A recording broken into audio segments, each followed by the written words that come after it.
मित्रों नमस्कार।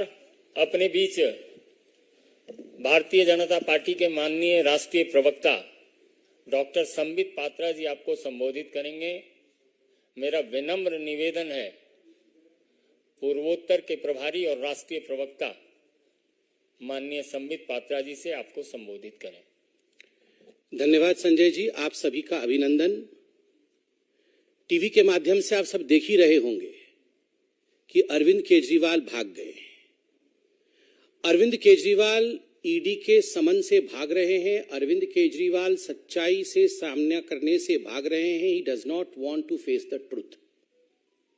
जांच से भागना एक तरह से ये एक्सेप्ट करना होता है कि हां मैंने गलती की है।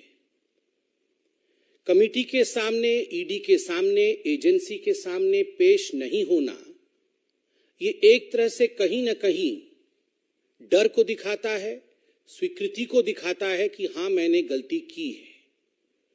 और एक तरह से आज ये कहना अतिशयोक्ति नहीं होगा कि दिल्ली के शराब घोटाले के किंगपिन अरविंद केजरीवाल ने ये स्वीकार किया है कि हां शराब घोटाले में मेरा हाथ है और इसके पीछे जो बेतहाशा भ्रष्टाचार हुआ है उसमें मैं भी शामिल हूं। वरना डरने की क्या आवश्यकता थी। सीना ठोक के जाते, ईडी के सामने बैठते, प्रश्नों का उत्तर देते और मुस्कुराते हुए ड्रामा करते हुए बाहर चले आते, जैसा वो अक्सर करते हैं। मगर आज वो कर नहीं पाए क्योंकि उनको हकीकत पता है।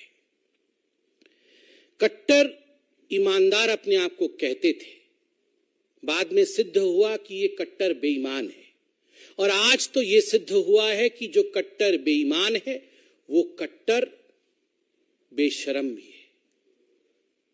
This is shamelessness, running away from the agencies who were probing the truth is shamelessness. आप सभी जानते हैं कि ईडी समन कोई रैंडमली नहीं भेजती है कि आपके घर समन भेज दिया, उनके घर समन भेज दिया।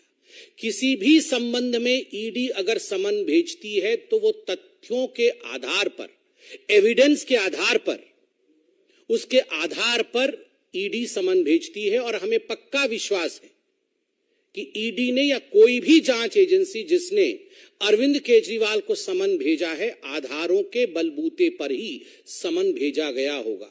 बहरहाल हम ये विश्वास रखते हैं, मीडिया में भी हमने देखा है कि ईडी भी शायद जवाब देगी। मगर यह विषय गंभीर है, जनता के प्रांगण में है।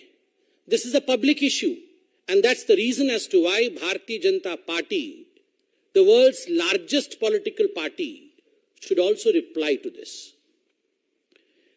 अरविंद केजरीवाल और आम आदमी पार्टी को किसी पर भरोसा नहीं है, किसी पर विश्वास नहीं है। सीबीआई पर नहीं है, ईडी पर नहीं है, अपने लोगों पर नहीं है, पॉलिटिकल सिस्टम पर नहीं है, इलेक्शन कमीशन पर नहीं है। चलो किसी पर विश्वास नहीं है, कोर्ट पर तो है। चलो लोअर कोर्ट पर नहीं है, सुप्रीम कोर्ट पर तो विश्वास है। अभी 3 दिन पहले मनीष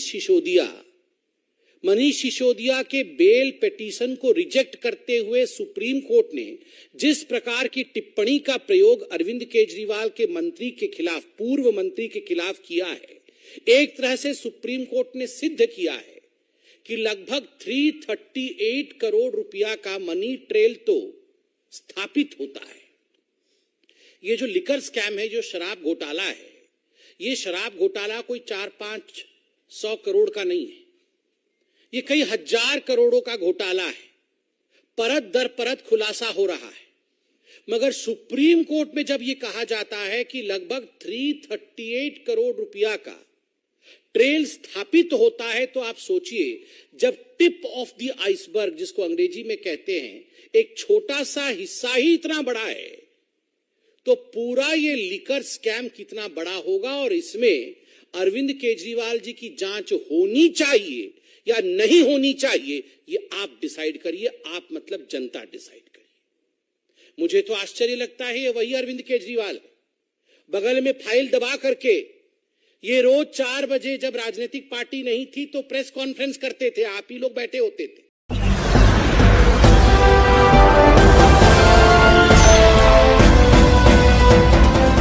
आप देख रहे हैं लाइव न्यूज 99, राष्ट्र सबसे पहले।